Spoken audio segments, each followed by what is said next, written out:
There is a brutal truth that no one wants to tell you because it sounds too harsh, too cruel, too definitive, and it is this: the world owes you nothing. Neither your family, nor your friends, nor the universe itself is obligated to give you the life you imagine while you sleep. You can complain as much as you want about injustices, about the opportunities others had and you didn't, about the cards you were dealt in this game called existence. You can do that, but while you spend your energy lamenting, there is someone somewhere with fewer advantages than you, with more obstacles, with a higher mountain to climb, who is building exactly what you only dream about. And that person is not more special than you. They have no magical secret. They simply understood something that you haven't fully grasped yet. No one is coming to save you. Your life is your absolute non-negotiable, relentless responsibility. It sounds ruthless, I know, but there is a strange liberation in accepting this truth. Because if your future depends entirely on you, it also means that you have the power. You are not at the mercy of invisible forces. You are not waiting for someone else to decide your destiny. You decide it every day with each small action, with each decision that seems insignificant but is actually a seed you plant in the soil of your tomorrow. Let me ask you something. How many times have you lain awake at night in that quiet where your thoughts become most honest, feeling that weight on your chest? That weight comes from knowing that you are not living up to your own potential. You are not the person you promised yourself you would be. You are not building the future you swore you would build. And the worst part isn't failure itself.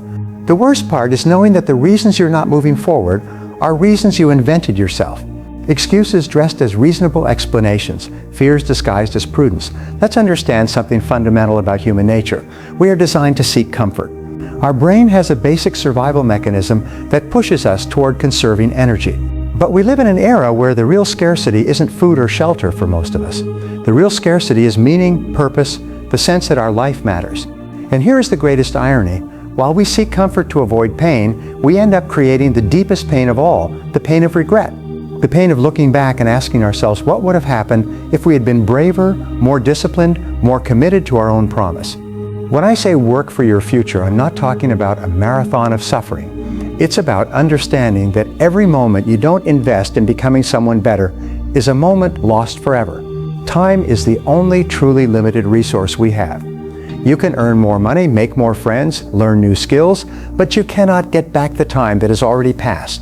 The ancient Stoic philosophers had a practice called memento mori. Remember that you will die. It sounds morbid, but it is exactly the opposite. It is a reminder that life is finite, and that finiteness is precisely what makes it valuable. If you had eternity to achieve your dreams, then today wouldn't matter. But you do not have eternity, you have now, and now is all you will ever have. Consider this for a moment. Imagine you could speak to the version of yourself 10 years from now. That person, your future self, is sitting across from you and looking at you. How do you think they feel about you? Gratitude for the choices you're making today, or resentment for everything you let pass by?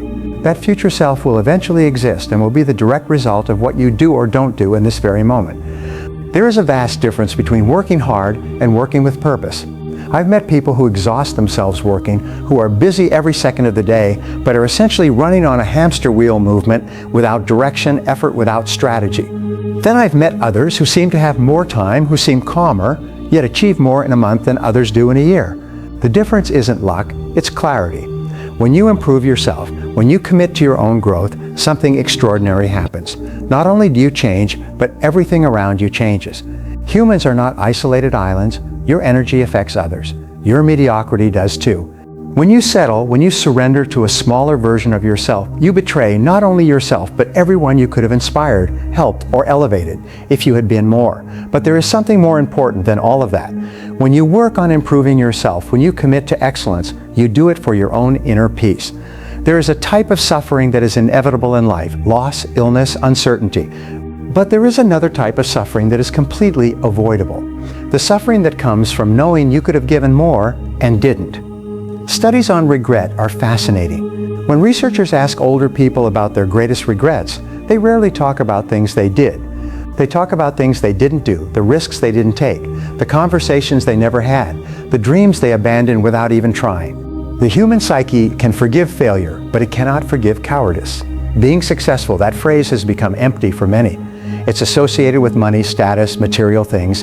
And yes, those things can be part of success, but true success is much quieter and deeper. It's waking up, feeling that you are on the right path. It's looking at your reflection and recognizing the person you see. It's going to bed knowing that today you were true to your values, that you didn't betray your potential, that you gave your best with what you had. I have observed something in people who achieve meaningful things. They are not necessarily the most talented nor the luckiest. They are the ones who develop a different relationship with discomfort. They learn that growth and comfort cannot coexist. Every time you choose the familiar over the unknown, the easy over the difficult, the safe over the risky, you shrink a little. Discipline is a misunderstood concept. People think discipline is a form of prison, a life of restriction and denial. But it's exactly the opposite. Discipline is freedom. Because when you have discipline, when you can trust yourself to do what needs to be done, you are no longer a slave to impulses, no longer a victim of moods, no longer dependent on motivation, that unreliable friend who appears at its leisure. Motivation is emotion, and emotions are by definition temporary. Today you are motivated, tomorrow you may not be. If you build your life waiting to be motivated, you will accomplish very little. But if you build your life on discipline, on systems, on commitments that you honor regardless of how you feel, you will build empires. Now let's talk about gratitude, because this is where many people get lost. They think ambition and gratitude are contradictory states, as if being thankful for what you have means you shouldn't want more. This is a false dichotomy that keeps countless people trapped. True mastery lies in holding both truths simultaneously. You can be grateful for your current health while working to become healthier. You can be grateful for your financial situation while building greater abundance. You can love the people in your life while striving to become someone who can love them better. Gratitude is not complacency, it is recognition. When you genuinely give thanks for what you have, something chemical changes in your brain. It makes you feel better, yes, but more importantly, it gives you the emotional energy to keep going. It is very difficult to build from a place of resentment and bitterness. It is very difficult to create when all you see are lack and limitations. Think of the most successful people you know or have studied. Not just wealthy, but those with lives rich in meaning. What do they have in common? An almost supernatural ability to see opportunities where others see problems, to see resources where others see limits. This is not an innate skill, it is cultivated, and gratitude is the fertilizer for that skill. When you are grateful for what you have, you train your mind to see abundance instead of scarcity. And the mind that sees abundance is the mind that creates more abundance. It is not magic, it is basic psychology. You see what you seek. If you look for reasons to be miserable, you will find them. If you look for reasons to be grateful, you will find them too.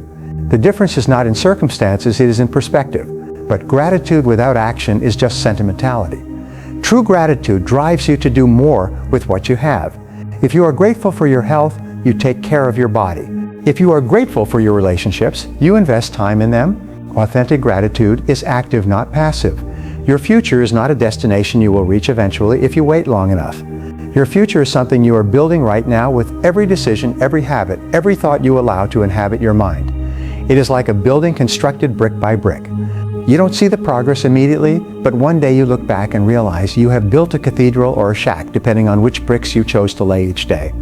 Successful people have something that average people do not, and it is not money, connections, or innate talent. It is a clear vision of who they want to be and an unwavering commitment to close the gap between who they are now and who they want to become. They see that gap not as proof of failure, but as a map for work. Most people live in a fog of vagueness. Ask them what they want, and they give general answers. I want to be happy. I want to succeed. Vagueness is the enemy of action. You cannot work towards something you cannot define. So let me ask you directly, what do you really want? Not what you think you should want, not what your parents want for you. What do you, deep down, long to create, experience, or become? And even more importantly, are you willing to pay the price for it? Because everything has a price. Nothing worthwhile is free. Sometimes it is time. Sometimes comfort. Sometimes saying no to good things so you can say yes to great things. The price of success is high, but the price of regret is higher. Working for your future first requires knowing clearly what future you want. And knowing clearly what future you want requires knowing yourself at a depth most people avoid. Because knowing yourself sometimes means admitting uncomfortable things. It means admitting you've been living someone else's life. It means admitting that you may have to radically change the course of your life. But here is the beautiful part. Once you make that decision, once you truly commit to your own path, something magical happens. Life begins to conspire in your favor. Not because the universe is mystical, but because when you have clarity, you make better decisions. You notice opportunities that were always there but you couldn't see. And when you start to see progress, even small progress, something inside you ignites. It is a self-fueling fire. Every small victory gives you confidence to attempt something bigger. Every obstacle you overcome teaches you that you are more capable than you believed. This process of becoming never ends. That is another truth successful people understand. There is no final point where you arrive and everything is done. Life is continuous growth or gradual decline. There is no stable plateau. You are either expanding or contracting. Ego is the enemy here. Ego tells you that admitting you were wrong is a sign of weakness, but the opposite is true. True strength is flexibility. It is the ability to let go of what no longer serves you, even if you invested heavily in it. As you move toward your future, you will encounter internal and external resistance. Internal resistance comes as fear, doubt, the inner critic telling you you are not enough. External resistance comes from people who feel threatened by your growth. But here is the secret that great life builders know. Resistance is a sign that you are on the right path. If your path were irrelevant, there would be no resistance. Resistance appears precisely when you are about to achieve something significant, and most people give up right there, just before the breakthrough. This requires a peculiar kind of faith. Faith in the process, faith that consistent work eventually produces results. If you plant seeds, water them, and give them sunlight, they eventually grow. It may take longer than you expected, and the outcome may be different from what you imagined, but something grows.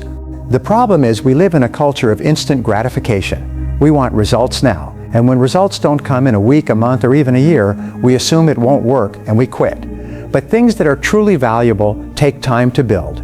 An oak tree takes decades to grow, but once grown, it lasts centuries. And as you work for your future, as you strive to become someone successful, don't forget that success without meaning is the very definition of failure.